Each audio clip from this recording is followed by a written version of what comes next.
সুপ্রিয় সুধী, আসসালামু আলাইকুম। আমাদের এই ভিডিওটি আপনারা যারা দেখছেন দূরে কাছে, দেশে ও প্রবাসে, সবাইকে জানাই শুভেচ্ছা ও অভিনন্দন। আজ ভেড়ামারায় জাতীয় মৎস্য সপ্তাহ উপলক্ষে এক র্যালি ও আলোচনা সভার আয়োজন করা হয়। উক্ত অনুষ্ঠানে অংশ নেন কুষ্টিয়া ২ ভেড়ামারা মিরপুর আসনের জাতীয় সংসদ সদস্য জনাব কামারুল আরিফিন সাহেব। উক্ত আলোচনা সভায় বক্তব্য রাখেন জনাব কামারুল আরিফিন এমপি সাহেব।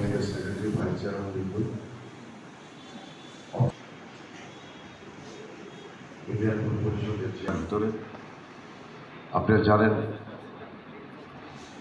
অর্ধযুগ পর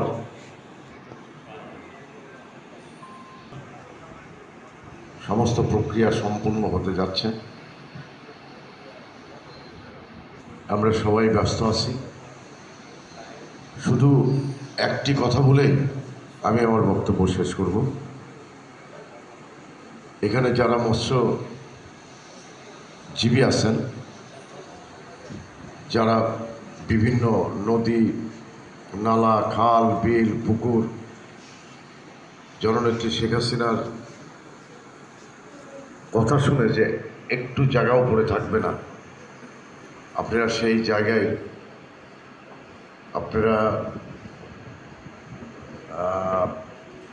চাষ করে বাংলাদেশকে স্বাবলম্বী করছেন। আমি বীর মুক্তিযোদ্ধা টিপু ভাইকে মঞ্চে আসার জন্য আহ্বান করছি। মঞ্চে আসেন, আপনি মঞ্চে আসেন ভাই। সাবেক কমান্ডার, ভেড়ামারা উপজেলা মুক্তিযোদ্ধা কমান্ড কাউন্সিলর, সম্মানিত সাবেক কমান্ডার। এই গর্ব বাংলাদেশে, এই গর্ব যার নেতৃত্বে সংগঠিত হয়েছে আমাদের প্রিয় নেত্রী মাননীয় প্রধানমন্ত্রী শেখ হাসিনা। আর সমস্ত গর্ব কিন্তু আপনাদের প্রচেষ্টায় এটা সম্ভব হয়েছে।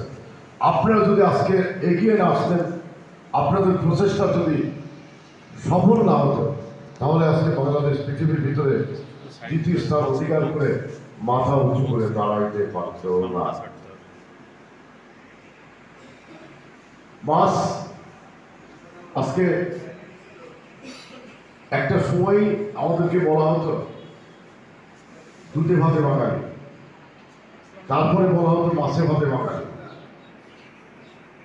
1975-এ 15 আগস্টে জাতির জনক বঙ্গবন্ধু শেখ মুজিবুর রহমানের হত্যার পরে আমরা মাছের ভাতে বাঙালি।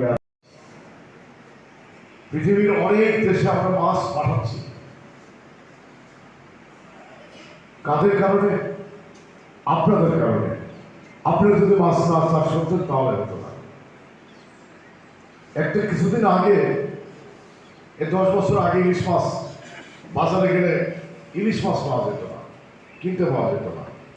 কিনতে পাওয়া যেত কি? জাটকা। ইলিশ মাছ কিনতে পাওয়া যেত না। আবার কিন্তু আমরা মাথা খাড়া করে দাঁড়িয়েছি। আজকে বাংলাদেশ পৃথিবীর ভিতরে ইলিশ মাছে প্রথম স্থান দখল করেছে। ইলিশ মাছ প্রথম স্থান দখল করেছে। তাহলে একান্ত প্রচেষ্টা আপনাদের। আমি বক্তব্য না বাড়িয়ে আপনাদের কাছে অনুরোধ করব, মৎস্য কর্মকর্তার মাধ্যমে মৎস্য কর্মকর্তার আরও বেশ কিছু তার সহযোগী আছে, তাদের কাছ থেকে পরামর্শ নিয়ে আপনাদের এই মৎস্যর যে খামারগুলো আছে, সেই খামারগুলো যাতে রোগবালাই না হয়ে মাছ না মারা যায়, সেই ব্যবস্থাটি আমি মৎস্য কর্মকর্তার কাছে বলে যাচ্ছি। আমার একটি প্রজেক্ট ছিল, আমার সেই প্রজেক্টে অনেক বড় বড় মাছ ছিল, অনেক বড় বড়। 3 দিনের ভিতর সব মাছ মরে নিচে পড়ে গিয়েছিল। 3 দিনের ভিতরে তাতে 20 কেজি ওজনের মাছও আমার প্রজেক্টে মারা গিয়েছে। আমি ক্ষতিগ্রস্ত হয়েছি, কিন্তু আমি দাঁড়াইতে পারছি। আমি অনেক চাষিকে জানি যারা এরকম রোগ বালাই হলে তারা ধ্বংস হয়ে যাচ্ছে, তার পরিবারটা ধ্বংস হয়ে যাচ্ছে। সরকার আপনাকে এই দায়িত্ব দিয়েছে, এই উপজেলার আমার এই যে সামনে যারা মৎস্যজীবী আছে, আজকে আপনার আমন্ত্রণে যারা মৎস্যজীবীরা এখানে এসেছে, সেই মৎস্যজীবীকে দেখভাল করার দায়িত্ব আমার সরকার দিয়েছে আপনাকে। আমি মনে করি এখানে সরকার দেয় নাই, আল্লাহ দিয়েছে। অতএব আপনাদের সমস্ত কর্মকর্তা কর্মচারীদের নিয়ে আমার চাষি ভাইদের কাছে দাঁড়াবেন, আমার মৎস্যজীবীর পাশে দাঁড়াবেন, এই আহ্বান রেখে বক্তব্য শেষ করছি। জয় বাংলা, জয় বঙ্গবন্ধু, জয় বাংলাদেশের মৎস্যজীবী। দুজন মৎস্যজীবীকে পুরস্কার দেওয়া হয়, বুবলুল হাসান পিপল এবং সেলিম রেজা। অনুষ্ঠান শেষে উপজেলার পুকুরে পোনা অবমুক্ত করা হয়।